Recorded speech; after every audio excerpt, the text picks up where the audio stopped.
Assalamualaikum warahmatullahi wabarakatuh. Perkenalkan, nama saya Andi Aris Patudua. Saya mahasiswa program Magister Sains Manajemen dengan pembimbing Bapak Iwayan Dukalantara. Baiklah, di sini saya akan menjelaskan saya yang berjudul karakteristik Dewan Komisaris, tanggung jawab sosial perusahaan dan kinerja keuangan perusahaan. Berangkat dari teori yang dikemukakan oleh Elkington yang tentang triple bottom line, bahwa sebenarnya perusahaan yang di Indonesia sekarang itu harus menerapkan sistem triple bottom line, tidak hanya menerapkan sistem single bottom line. Dan penerapan sustainability development goal juga masih diwacanakan dan akan terus dikembangkan oleh masyarakat dunia pada tahun 2030. Berkembangnya isu etika bisnis sangat dalam pengelolaan mendorong perusahaan serius dalam penerapan corporate social responsibility. Beberapa perusahaan telah didorong untuk menerapkan sistem triple bottom line, yaitu menerapkan bagaimana keterkaitan antara lingkungan, manusia, dan profit yang diharapkan oleh perusahaan. Kebanyakan pada tahun ini triple bottom line sangat digembar-gemborkan karena ini tidak hanya mengejar profit, untung yang dicari oleh perusahaan, tapi bagaimana penerapan ketiganya dapat bersinergi dengan baik. Literatur sebenarnya banyak memberikan perspektif yang berbeda tentang peran yang dilakukan Dewan Komisaris, di mana di satu sisi Dewan Komisaris sebenarnya memainkan peran penting dalam memainkan orientasi strategis perusahaan dalam pengambilan keputusan. Tapi di sisi lain menyatakan bahwa komisaris hanya berfungsi sebagai stempel karet yang memberikan sedikit pengawasan dalam penyediaan sumber daya, sehingga dapat dikatakan komisaris hanya duduk tanpa melakukan pengawasan yang secara efektif. Hubungan antara Dewan Komisaris dan tanggung jawab sosial perusahaan, terutama yang berkaitan dengan praktik perusahaan terfokus kepada lingkungan, dalam hal ini menunjukkan bahwa karakteristik Dewan Komisaris tersebut memainkan peran yang sangat penting dalam mengimplementasikan strategi perusahaan. Peran Dewan Komisaris dalam melakukan tindakan tanggung jawab sosial perusahaan di luar dalam menangani masalah agensi antara pemegang saham dan manajer yang biasanya terjadi. Sebenarnya dibutuhkan kecepatan dan konsistensi dalam keterkaitan dan keterlibatan tanggung jawab sosial perusahaan sangat penting jika perusahaan ingin mendapatkan keuntungan dari strategi yang dilakukan dalam tanggung jawab sosial seperti dikemukakan oleh Takul dan Rothenberg. Akibat dari strategi yang baik, maka CSR dapat mendukung kinerja antara tanggung jawab sosial perusahaan dan meningkatkan profit, yaitu kinerja keuangan perusahaan. Perlunya mengintegrasikan faktor internal dan eksternal dalam organisasi dan desain manajerial serta komponen struktural dalam menganalisis tanggung jawab sosial dalam peningkatan kinerja perusahaan. Itu dikemukakan oleh Isaacson dan Woodsey 2016. Dewan Komisaris hanya untuk mengembangkan citra dan legitimasi. Dengan demikian anggota Dewan Komisaris mungkin tidak berfungsi dalam meningkatkan tanggung jawab sosial. Dan itu didukung oleh beberapa penelitian yang menunjukkan bahwa tanggung jawab sosial perusahaan tidak dapat meningkatkan kinerja keuangan untuk semua perusahaan dalam sepanjang waktu. Karenanya total keberlanjutan dalam tanggung jawab sosial perusahaan yang lebih sempit hanya terbatas pada dimensi sosial yang dikemukakan oleh Noben NR 2018. Makanya di sini saya ingin membuktikan bahwa apakah dalam dimensi sosial itu perlu juga lingkungan dan profit. Pertanyaan penelitian yang pertama yang saya di dalam tesis saya itu, apakah karakteristik Dewan Komisaris yang diukur dengan jumlah Dewan Komisaris independen berpengaruh positif terhadap tanggung jawab sosial perusahaan? Yang kedua, apakah karakteristik Dewan Komisaris yang diukur dengan keragaman Dewan Komisaris berpengaruh positif terhadap tanggung jawab sosial perusahaan? Yang ketiga, apakah karakteristik Dewan Komisaris yang diukur dengan konsentrasi kepemilikan berpengaruh negatif terhadap tanggung jawab sosial perusahaan?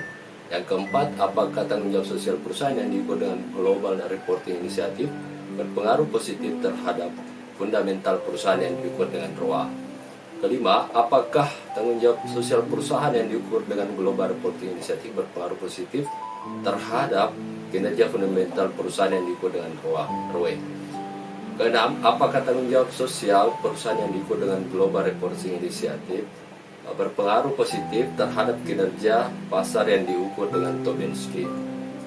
Adapun tujuan penelitian pada tesis saya ini yaitu pertama, menganalisis pengaruh positif jumlah Dewan Komisaris Independen terhadap tanggung jawab sosial perusahaan. Yang kedua, menganalisis pengaruh positif keragaman Dewan Direksi Dewan Komisaris terhadap tanggung jawab sosial perusahaan. Yang ketiga, menganalisis pengaruh negatif konsentrasi kepemilikan terhadap tanggung jawab sosial perusahaan. Yang keempat, menganalisis pengaruh positif tanggung jawab sosial perusahaan terhadap kinerja fundamental perusahaan yang diukur dengan ROA. Yang kelima, menganalisis pengaruh positif tanggung jawab sosial perusahaan terhadap kinerja fundamental yang diukur dengan ROE. Yang keenam, menganalisis pengaruh positif tanggung jawab sosial perusahaan terhadap kinerja pasar yang diukur dengan Tobin-Sky. Manfaat penelitian. Yang pertama, manfaat penelitian yaitu dampak penelitian pada diharapkan dapat memperluas sumbangsi teori dan mengembangkan pada bidang ilmu manajemen khususnya keuangan, dan diharapkan pula bahwa menjadi bahan perbandingan untuk penelitian-penelitian selanjutnya yang terkait literatur tentang karakteristik Dewan Komisaris, tanggung jawab sosial perusahaan, dan kinerja keuangan. Manfaat kebijakannya itu pertama, menyoroti pentingnya peran struktur Dewan Komisaris yang kuat dan solid dalam mengejar tujuan tanggung jawab sosial perusahaan pada badan tertinggi karena merupakan badan tertinggi dalam pembuat keputusan di perusahaan. Diharapkan pula bahwa tanggung jawab sosial perusahaan dibentuk di tingkat Dewan Komisaris memiliki efek positif pada hierarki yang lebih rendah di bawahnya. Teori dan hipotesis. Pertama, saya menggunakan teori legitimasi, yaitu di mana teori legitimasi mengatakan bahwa terdapat kesesuaian antara keberadaan perusahaan yang tidak mengganggu atau kesesuaian dengan eksistensi nilai sistem nilai yang ada dalam masyarakat dan lingkungan, disebutkan oleh Degan 2002. Kedua, konsep teori agensi yaitu hubungan antara pemilik, prinsipal, dan manajer agen menjadi masalah antara agen dan pihak yang dianggap sebagai konflik kepentingan yang biasa terjadi di perusahaan. Terus teori yang ketiga itu tanggung jawab sosial perusahaan bisa secara luas dipahami sebagai komitmen yang harus dimiliki suatu organisasi terhadap masyarakat, diekspresikan melalui tindakan dan sikap mempengaruhi secara positif. Itu dikemukakan oleh Anne Holland 2016. Konsep penilaian kinerja keuangan dapat dilihat dari segi analisis laporan keuangan, dari segi perubahan harga saham, sehingga nilai perusahaan akan tercermin dari harga sahamnya. Fama 1978. Adapun pengembangan hipotesisnya yaitu hipotesis pertama itu karakteristik Dewan Komisaris yang diukur dengan jumlah Dewan Komisaris independen berpengaruh positif terhadap tanggung jawab sosial perusahaan. Yang kedua, karakteristik Dewan Komisaris yang diukur dengan keragaman Dewan Komisaris berpengaruh positif terhadap tanggung jawab sosial perusahaan. Yang ketiga, karakteristik Dewan Komisaris yang diukur dengan konsentrasi kepemilikan berpengaruh negatif terhadap tanggung jawab sosial perusahaan. Hipotesis keempat yaitu tanggung jawab sosial perusahaan diukur dengan Global Reporting Initiative berpengaruh positif terhadap kinerja fundamental perusahaan yang diukur dengan ROA. Tanggung jawab sosial perusahaan. Hipotesis kelima itu tanggung jawab sosial perusahaan yang diukur dengan Global Reporting Initiative berpengaruh positif terhadap kinerja fundamental perusahaan yang diukur dengan ROE. Hipotesis keenam, tanggung jawab sosial perusahaan yang diukur dengan Global Reporting Initiative berpengaruh positif terhadap kinerja pasar yang diukur dengan Tobin-Sky. Adapun kerangka penelitiannya dapat dilihat di sini, di mana ada beberapa proksi, yaitu proksi karakteristik Dewan Direksi yaitu Dewan Komisaris, jumlah Dewan Komisaris independen, kerabangan Dewan Komisaris, serta konsentrasi kepemilikan. ada kinerja keuangan, ada proksinya ROA, ROE, dan Tobin Skill. Variable kontrolnya yaitu leverage, jumlah dewan komisaris, dan ukuran perusahaan. Adapun metode penelitian dalam tesis saya yaitu desain penelitian itu menggunakan pendekatan kuantitatif. Sampelnya itu non-probability sampling, yaitu purposive sampling. Teknik pengumpulan datanya itu data sekunder, serta populasi yang digunakan yaitu seluruh perusahaan di semua sektor industri di Bursa Efek Indonesia pada tahun 2015 sampai 2019. Kriteria yang digunakan untuk memilih sampel yaitu perusahaan go public yang terdaftar di Bursa Efek Indonesia tahun 2015 sampai 2019. Dan 30% per industri serta aktif dalam perdagangan saham. Yang kedua, mempunyai data laporan keuangan dan laporan tanggung jawab sosial perusahaan yang berakhir pada 31 Desember, melakukan pengungkapan tanggung jawab sosial perusahaan serta laporan keuangan atau annual report secara berturut-turut tahun 2015 sampai 2019. Perusahaan sampel memiliki semua data yang diperlukan secara lengkap. Metode penelitian dan pengukurannya dapat dilihat bahwa variabel dewan komisaris, jumlah dewan komisaris independen yaitu pengukurannya board independence, total dewan direksi, total dewan komisaris independen, total dewan komisaris. Kedua, kerangka dewan direksi yaitu menggunakan berdasarkan keterwakilan perempuan dan presentase perempuan di dewan menurut Pekovic dan Fogot 2019. Konsentrasi kepemilikan yaitu kode 1 untuk konsentrasi kepemilikan yang terkonsentrasi dengan, dan kode 0 untuk konsentrasi kepemilikan yang tersebar atau disparate, artinya 50% ke atas. Tanggung jawab sosial perusahaan dapat dilihat SRJ, X sama dengan EJ, ROA, ROE Tobin Skill, leverage, serta ukuran perusahaan menggunakan size dengan blok, total aset, serta jumlah dewan komisaris dan diukur dengan orang yang duduk dalam dewan komisaris. Adapun metode analisis data itu pengujian instrumen menggunakan uji asumsi klasik yaitu uji heterogenesitas, multikoordinalitas, autokorelasi serta normalitas, serta menggunakan uji T untuk menguji setiap variabel serta hipotesis. Analisis datanya yaitu regresi data panel, analisis statistik deskriptif, uji kesesuaian model, Chow test, Hausman test, uji F, goodness of fit atau justice R square dengan menggunakan alat analisis FU9. Hasil dan pembahasannya itu pertama kita bisa lihat bahwa tabel 41 perhitungan statistik deskriptif dapat dilihat sendiri berdasarkan hasil tabel di samping bahwa nilai tertinggi pada min itu yaitu Tobinski, sedangkan nilai terendahnya itu jumlah komisaris independen. Begitupun selanjutnya yaitu untuk perhitungan maksimum yaitu nilai tertingginya ROE dan nilai terendahnya itu jumlah komisaris independen. Sedangkan untuk perhitungan min nilai tertingginya itu ukuran perusahaan, sedangkan terendahnya itu ROA. Serta untuk perhitungan standar deviasi nilai tertinggi yaitu Tobinski dan nilai terendah itu jumlah komisaris independen. Tabel selanjutnya itu hasil penelitiannya itu tabel 42 uji hasil uji Chow, di mana berdasarkan tabel di samping kita bisa lihat probabilitas cross section dan Chi square-nya di bawah atau lebih dari alpha 0,05, maka H0 ditolak, artinya harus menerima HA, artinya. Sedangkan pada model penelitian yang saya kemukakan di sini bahwa harus menggunakan fixed effect.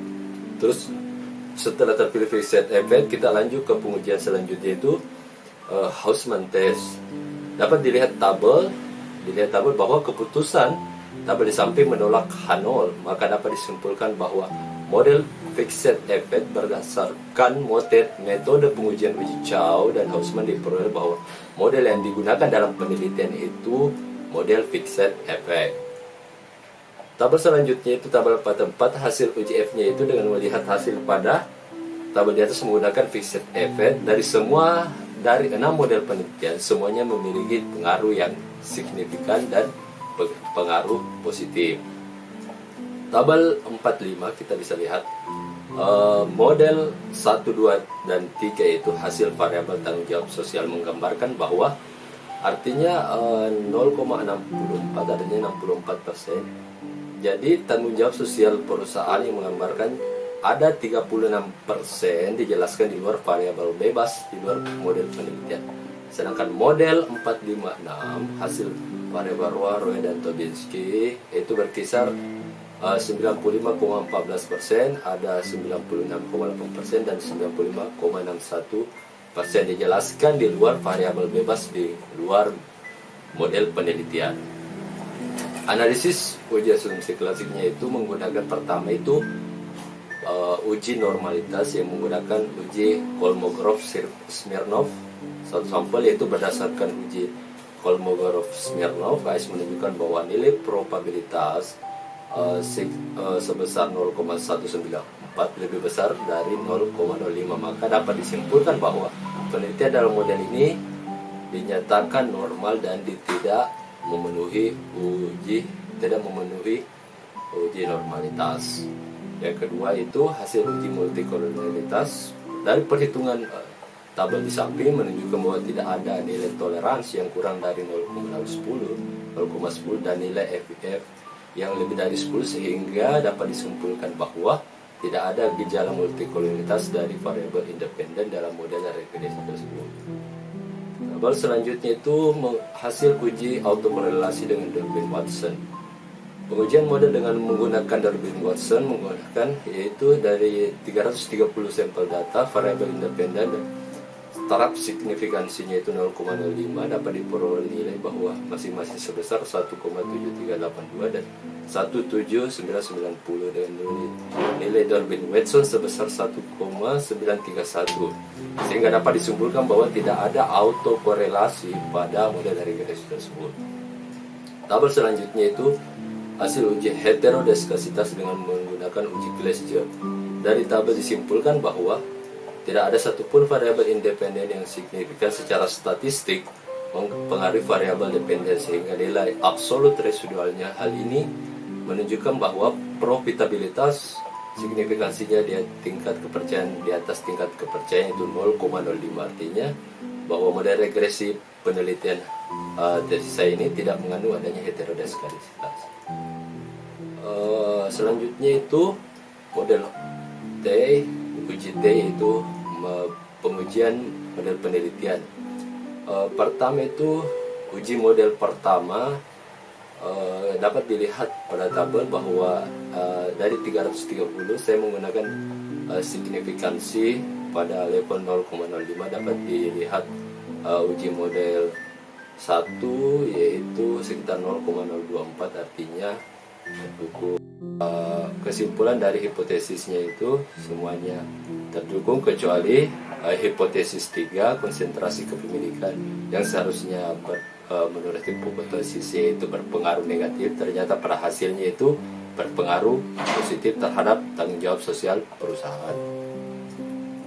Adapun kesimpulan dan implikasi penelitian itu pertama, karakteristik Dewan Komisaris yang diproyeksikan dan jumlah Dewan Komisaris independen, keragaman Dewan Komisaris dan kepemilikan mayoritas perusahaan berpengaruh positif terhadap tanggung jawab sosial perusahaan, namun hanya keragaman Dewan Komisaris hipotesis yang tidak terdukung, dan hipotesis tanggung jawab sosial perusahaan berpengaruh positif terhadap kinerja perusahaan yang diproyeksikan Roy dan Tobinsky. Yang kedua itu jumlah dan kehadiran karakteristik Dewan Komisaris dengan apa yang dilakukan terhadap perusahaan mampu memberikan manfaat dan nilai kepada perusahaan, terutama untuk melakukan tanggung jawab sosial perusahaan terhadap pihak yang terkait. Yang ketiga yaitu tanggung jawab sosial perusahaan dilakukan perusahaan sudah mampu memberikan manfaat dan nilai tambah terhadap peningkatan kinerja keuangan. Implikasi penelitiannya itu hasil penelitian ini dapat menjelaskan bagaimana pengaruh karakteristik Dewan Komisaris terhadap pengungkapan tanggung jawab sosial perusahaan bisa meningkatkan kinerja keuangan perusahaan terutama di Indonesia. Sebenarnya bagi investor, perusahaan yang rutin melakukan pengungkapan tanggung jawab sosial perusahaan memiliki nilai lebih karena memiliki tanggung jawab terhadap keberlangsungan jangka panjang atau sustainability. Hasil penelitian penting bagi pihak-pihak terkait, terutama para pembuat peraturan dan pengambil kebijakan. Perlunya standar untuk senantiasa meningkatkan kualitas pengawasan serta memperketat pelaksanaan pengungkapan tanggung jawab sosial perusahaan di Indonesia. keterbatasan penelitian yang pertama itu data yang digunakan bersumber dari laporan tahunan yang kurun waktu 2015 sampai 2019 pada perusahaan yang terdaftar di Bursa Efek Indonesia terbatas pada perusahaan non keuangan. Yang kedua, data tahun 2016 ada beberapa yang tidak digunakan sehingga tren terkini kurang dapat tergambar dalam penelitian. Hal ini karena laporan tahunan perusahaan untuk periode 2016 banyak yang belum tersedia atau datanya kurang lengkap. Penelitian ini didukung dengan instrumen Corporate Social Disclosure Index karena laporan CSD sangat bergantung pada kecermatan peneliti dan menganalisis laporan tahunan perusahaan karena ada beberapa perusahaan yang tidak melaporkan secara lengkap. Selanjutnya, saran penelitian itu perlunya jangka waktu yang digunakan dalam pengambilan sampel harus lebih panjang dan mampu menambah variabel-variabel independen lainnya terutama proksi yang dapat berpengaruh terhadap tanggung jawab sosial perusahaan. Yang kedua, pengambilan sampel penelitian lebih luas dan lebih panjang karena penelitian hanya 5 tahun pengabatasannya. Mungkin sarannya nanti bisa 10 sampai 20 tahun. Perlu menambah time lag dalam menginput data untuk diolah karena tanggung jawab sosial perusahaan bukan termasuk investasi langsung dapat disesuaikan dengan terlihat hasil di tahun-tahun berikutnya. Ini kan membutuhkan waktu yang cukup panjang. Terima kasih. Sekian presentase PPT untuk tesis saya. Assalamualaikum warahmatullahi wabarakatuh.